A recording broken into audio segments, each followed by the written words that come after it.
Camels, the cigarette that's first in the service, present the Abbott and Costello program.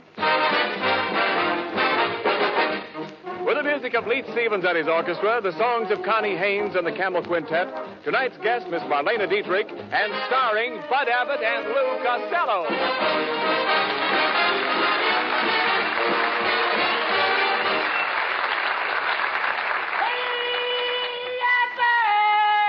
Oh, Costello. Oh, Abbott. Will you stop that noise?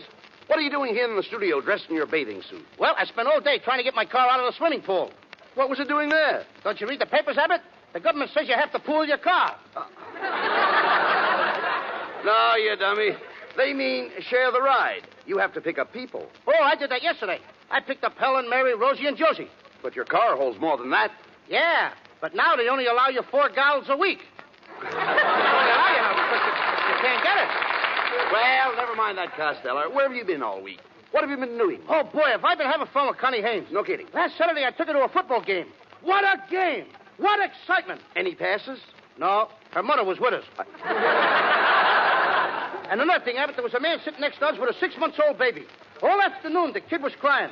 He was so hungry. Well, didn't the father bring a bottle? Yeah, but the kid wanted milk. Finally, to shut the kid up, I give him a penny. Well, did that keep him quiet? Yeah, but he kept waving the penny in front of my binoculars. It ruined the game. How did it ruin the game? All afternoon, Lincoln was playing in the backfield. No. Well, forget the football game. Much better this afternoon, huh? Yes, a lot better. We've got other things to worry about. You know, our announcer, Ken Niles, is complaining because he didn't have enough to do last week. Isn't that right, Ken? Yes, it is. After all, I could give the program a lift. I'm a shot in the arm. You said it. You're a dope. Now, don't be silly, Costello. Niles is very popular. Why, sure. Right after the broadcast last week, a lot of women chased me up Hollywood Boulevard, and one of them caught me and threw her arms around my neck. I saw that. You did? Yeah. Why did you snatch her pocketbook? Now, cut it out, Costello. Now, I talked to Ken's wife, and she says he should have more lines. She says he's got talent. She says he's terrific. She says he's colossal. She says this, she says that. I don't care what his wife says. Well, I do. My wife is a wonderful person. She's as necessary to me as an umbrella in a rainstorm. I'll take the umbrella. It's easier to shut up. No. Now, why don't you be reasonable, Costello? Mrs. Niles is a very sweet girl. Yes, she is. You know, she's a great deal like Sonia Henny. You mean you have to keep her on ice? Now, please. Are you folks hearing those? Now, wait a minute, just a minute. Now, that isn't fair, Costello. Now, let's get together here. Give Ken a chance to show what he can do. Okay. Well, yeah. Thanks, Bud. I'd like to read a little tidbit that I just happened to bring along. Oh, this is going to murder you. One night as I sat rocking on my chamber floor, came a knocking, gentle knocking on my chamber door. Quoth the raven, nevermore. Quoth the raven, nevermore. There, how'd you like that?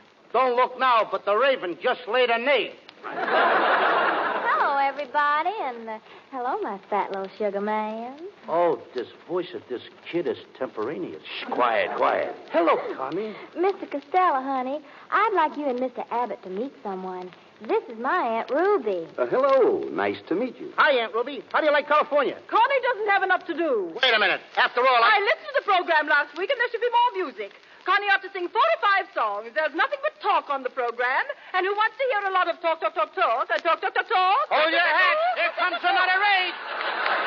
After all, Mr. Costello, I taught Connie to sing. Why, even I sang in New York, Philadelphia, Cincinnati, Cleveland, Chicago. What about St. Louis? They beat the Yanks. Ha ha. I really struck you out that time. You struck me out, huh? Mm-hmm. And you're just the old bat that can do it. Now, here. Wait a minute. Now, just a second, Costello. You can't talk like that to Connie's Aunt Ruby. Maybe she's right. Maybe this program needs more singing. Exactly. Everyone loves singing. Something like this. All through the night, there's a little brown bird singing. Oh, well, of course. You know I just had my tonsils taken out. Have them put back in. Costello, what right have you got to criticize? What do you know about singing? Now, look, Abbott, if I hadn't come from such a large family, I'd have been a great singer. What did the large family have to do with it? I could never get in the bathroom. Oh, no. Come on, Costello, make up your mind. Are you going to give Niles and Connie more to do or not? Why should I? If I give them more to do, the first thing you know, even the sound man will want more to do. And why shouldn't I? What did I have on last week's program? Nothing. Not even a door slam. I understand doors. I know doors inside and out. I talk to doors, and they talk to me. What do you hear from the knob?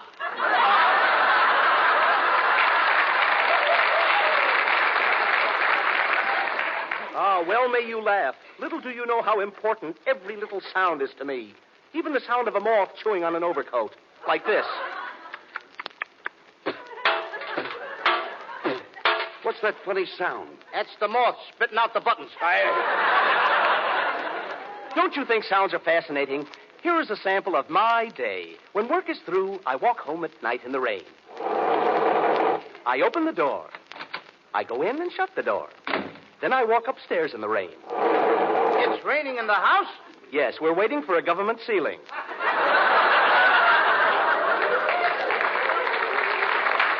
He must have a better rider than us, huh? Yeah, I imagine so. I jump into bed and sleep. It's morning. What a night! I've got to catch the train. I kiss my wife before I go to the office. My wife kisses me. I kiss her, and she kisses me. Wait a minute. What about the office? With a wife like that, why should he go to the office?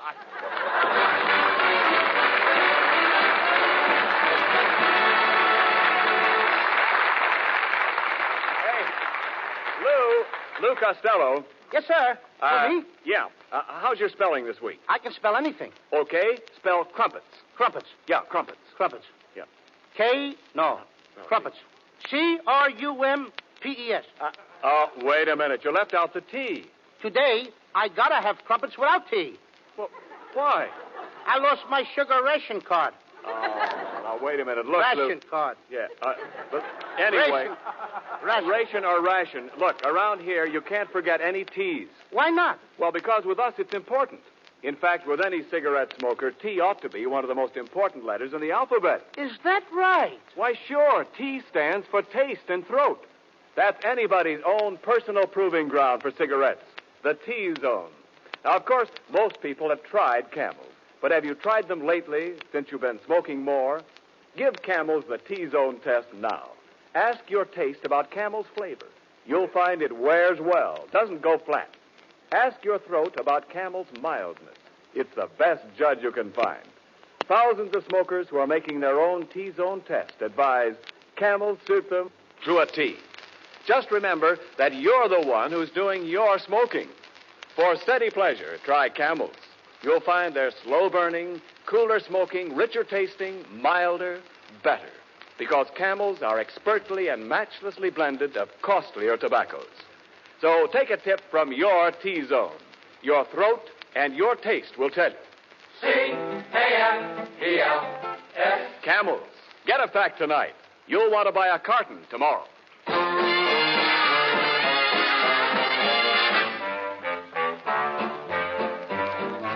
On a February morn, a tiny baby boy was born. Abraham.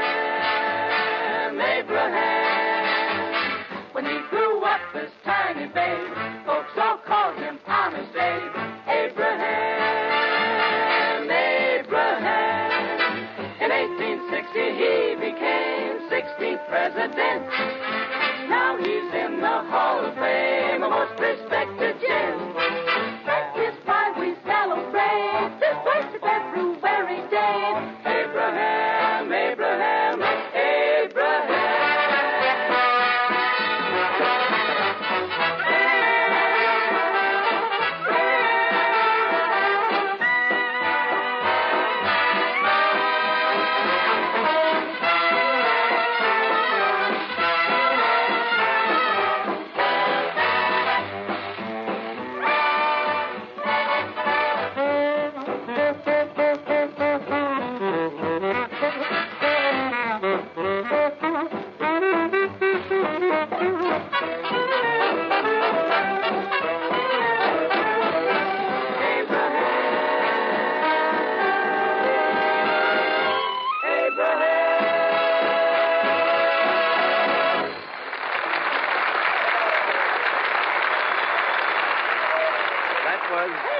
Stevens Orchestra with the Camel Quintet.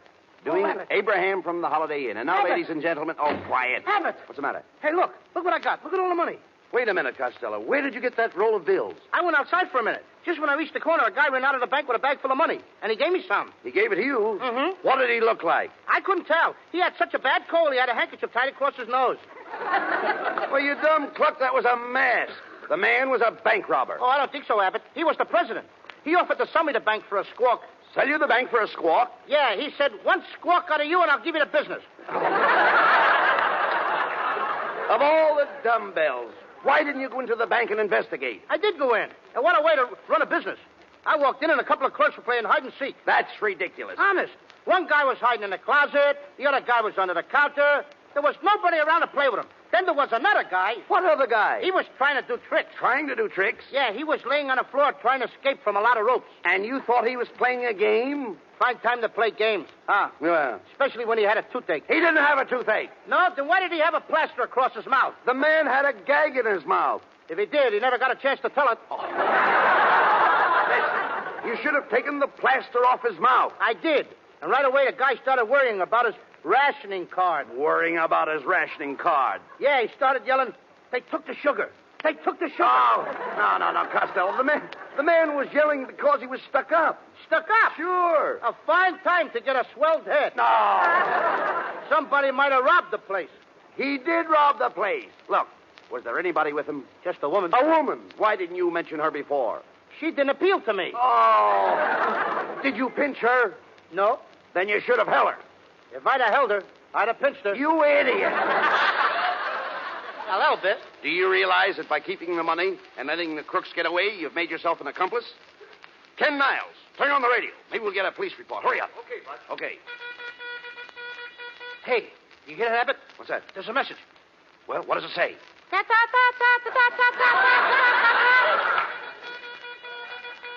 all citizens.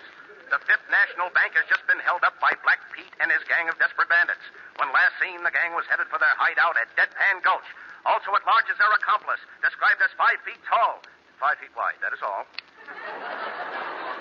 That's me, Mr. 5x5. Costello, you know the police are after you. Now, you've got to capture that gang to clear yourself. Now, you can't do it alone, so call a posse. That's the thing. Okay. Here, pushy. No. Here, pushy. No, Lou, please. Deadpan Gulch is in the heart of the cattle country. It's the home of the western bandits and cattle rustlers. Then I'm just a guy, Abbott. I became a 3-letter man chasing cattle rustlers. Oh, how could you become a 3-letter man chasing cattle rustlers? I sat on a branding iron. But did that cause you to catch the rustlers? Catch them? I passed them. But this is going to be a long trip. Now, you'll have to get an outfit. What are you going to wear? I'll wear a 10-gallon hat, a tan shirt, a leather belt, and a bloodhound. What pants? The bloodhound. No, all right. Never mind the outfit. And another thing you need is a horse. Have you got a horse? Have I got a horse? Yes. I got a horse, and he's my pal. Well, that's swell. I eat with my horse. That's wonderful. I drink with my horse. I even sleep with my horse. You sleep with your horse? I got it. It's his blanket. Now, tell me, can you ride a horse? Sure, I can ride a horse. One time, Abbott, I rode 2 horses at once, standing up. I had my right foot on one horse, my left foot on the other horse. All of a sudden, we came to a fork in the road. Each horse went in a different direction. That was a laugh. Yeah, I thought I'd split.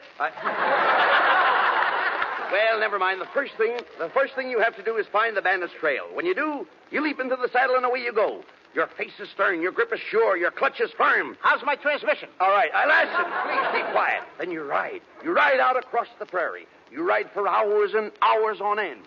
That sounds logical. Don't interrupt, please. You ride and you ride until your trousers are worn thin. Finally, there you are. I knew I'd come through. Yeah. Well, Costello, what are you going to do? Are you going out after the bandits? Are you going to clear your name? I'm going to clear my name, Abbott. Attaboy. I'll do it. I knew it was in you. I'm going to get it out of me right now. Come on. I'll get them bandits. But just tell me one thing. If I get killed, what's going to happen to that little fellow that depends on me? The poor little fellow won't get anything to eat anymore. That poor little fellow won't even have a roof over his head. If anything happens, Abbott, it'll kill him. The poor little fellow. Costello, who is the poor little fellow? Me?